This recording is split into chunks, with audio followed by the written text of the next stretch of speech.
é bom te ouvir, porque você é de uma outra geração, né? Quando eu olho para você, fico pensando o que a juventude negra tem pensado. Hoje eu me dou ao luxo de me apresentar primeiro como Paloma, enquanto pessoa, e aí depois vem todo o meu histórico, profissão, as minhas características, se eu sou negra, se eu não sou, justamente porque nós tivemos uma história anterior. Então, porque nós tivemos ali um caminho que foi percorrido por pessoas como a senhora, por pessoas como os meus antepassados, que foram abrindo ali o mar para que a gente pudesse passar. Porque não aceitam que eu sou negra. Ah, porque fulano não me aceita. Mas eles não têm que me aceitar. Eu estou aqui. Esse direito de você me aceitar ou não, eu não te dou. Porque a questão das relações sociais no Brasil é que ela é uma construção social e política, né? E ela está muito ligada à cor da pele e ao cabelo. Quanto Sim. mais escura a sua pele, quanto mais crespo o seu cabelo, mais situações de racismo você vai viver.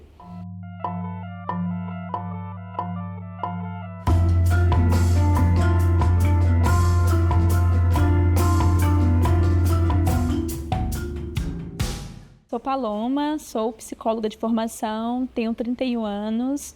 Hoje eu trabalho na Secretaria da Mulher, trabalho na Subsecretaria de Enfrentamento à Violência contra as Mulheres. Hoje nós atuamos com mulheres em situação de vulnerabilidade. Eu sou Macaé Evaristo, eu sou professora, eu sou assistente social e hoje eu atuo e sou ministra dos Direitos Humanos e Cidadania do governo Lula. Paloma, eu nasci no interior de Minas Gerais, uma cidade que hoje tem 10 mil habitantes. E eu sou a filha mais velha, somos 4 irmãs e fui criada no interior. Minha mãe, professora, teve muita dificuldade para estudar. E quando minha mãe ficou viúva, eu tinha 10 anos. E aí ela lutou muito para que a nossa família ficasse unida e para poder estudar as filhas. Eu gosto muito de contar isso quando eu converso com jovens, porque a educação foi muito importante na minha trajetória. Eu falo assim, uma escolha que a minha mãe fez, como que incidiu na vida de todas as filhas. Nós todas fizemos curso superior, temos uma profissão. Eu sou professora, comecei a atuar como professora de educação básica, fiz aquele curso de magistério, de nível médio. Eu queria muito continuar a estudar, mas minha família não tinha dinheiro para pagar a universidade naquela época e não tinha nenhuma política pública para isso. Então eu vou para Belo Horizonte, faço concurso público e vou ser nomeada professora da Rede Municipal de Educação de Belo Horizonte. E eu falo assim, eu fiz a linha de produção completa, né? De estudante do magistério, do normal, de normalista, a todas as funções no campo da educação. Até ser secretária municipal. Depois eu vou sair da Secretaria Municipal e sou convidada para o Ministério da Educação. Só uma dúvida, qual que foi o primeiro estágio da senhora ali para entrar na área política em si? Assim, porque eu percebo que todo o movimento, mesmo como professora, já estava engajado ali nessa parte política, da sociedade, da população. Mas formalmente falando, assim, o que te levou a falar, eu acho que ali eu consigo algo diferente? Eu costumo hoje dizer para as pessoas, e principalmente para as jovens, eu falo, olha, mulher negra está na política. Porque para a gente sobreviver nesse país, a gente já nasce na política. Eu só vou me despertar para fazer uma disputa política partidária, né? Assim, me candidatar a um cargo no legislativo, pós o golpe na presidenta Dilma, para ser bem objetiva.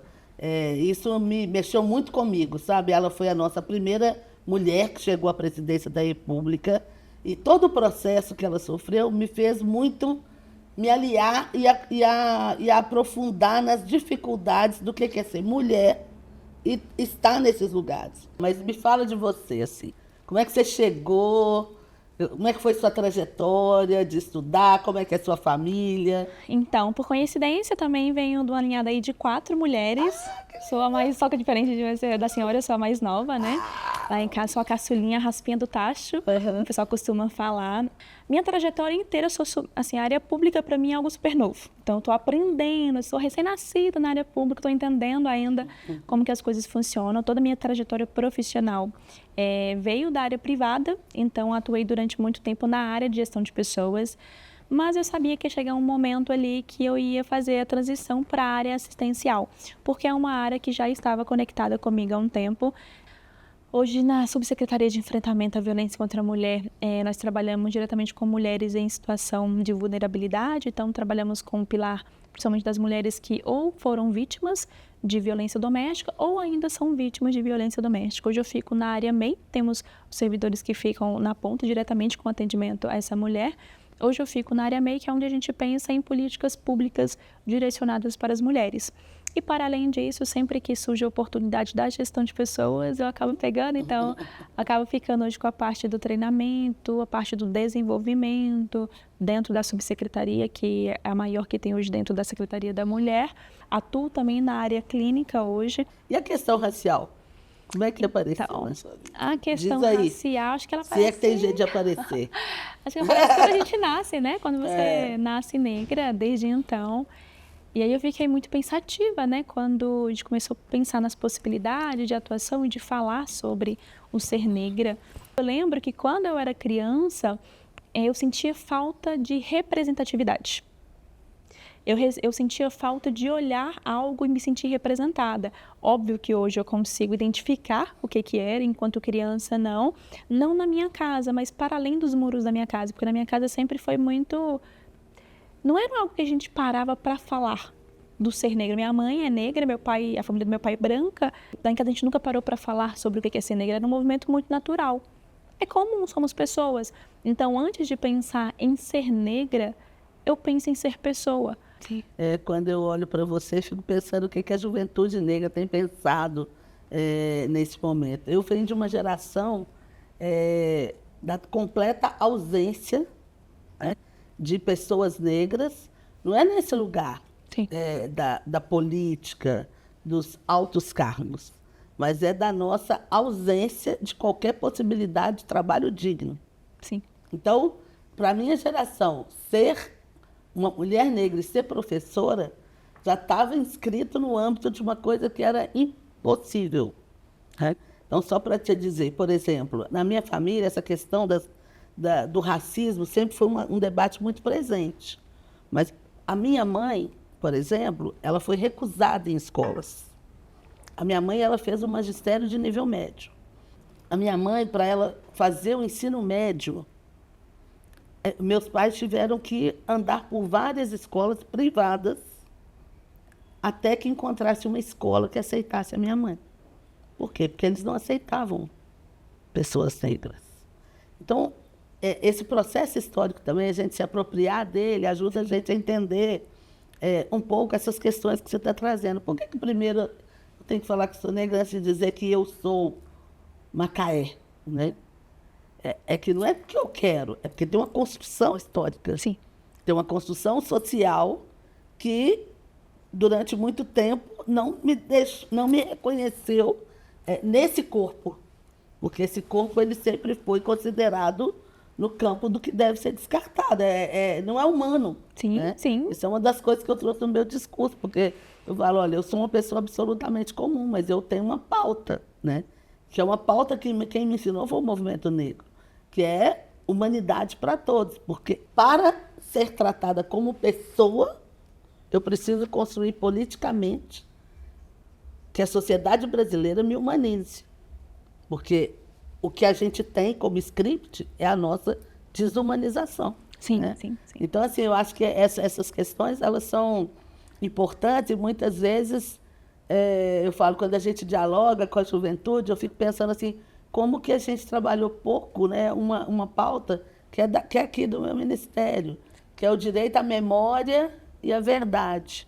O apagamento da memória do que foi a escravidão negra e das consequências que a gente teve no Brasil como sociedade, muitas vezes fazem com que a juventude, que está mais distante desse processo, né, não tenha essa memória, porque também isso foi uma estratégia. Sim.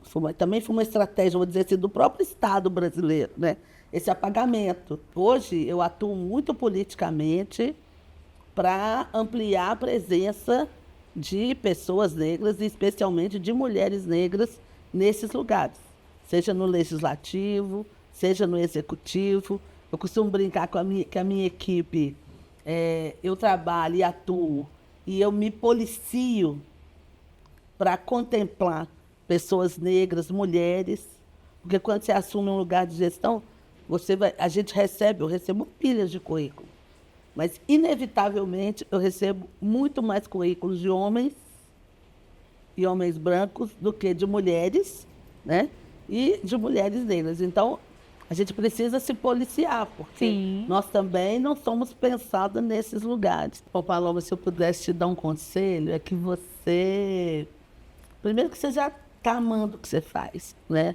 Mas eu acho que esse é um primeiro caminho. Eu vou dar um exemplo para você de uma... Nós temos uma pesquisadora, né? Tínhamos uma pesquisadora em Minas Gerais, a Magda Soares, que ela fez uma longa pesquisa sobre professoras alfabetizadoras de sucesso. Ela queria saber qual que era o método que funcionava, né?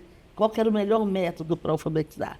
E ela faz uma longa pesquisa e, no final, ela fala, gente, eu estou um tanto quanto decepcionada com o resultado, porque eu achei que eu poderia aprender um resultado que ele fosse possível da gente formar outros professores.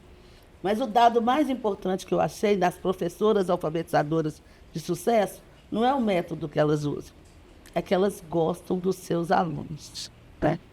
Então, eu acho que se eu pudesse te dar um conselho é isso, né? Gostar do que a gente faz.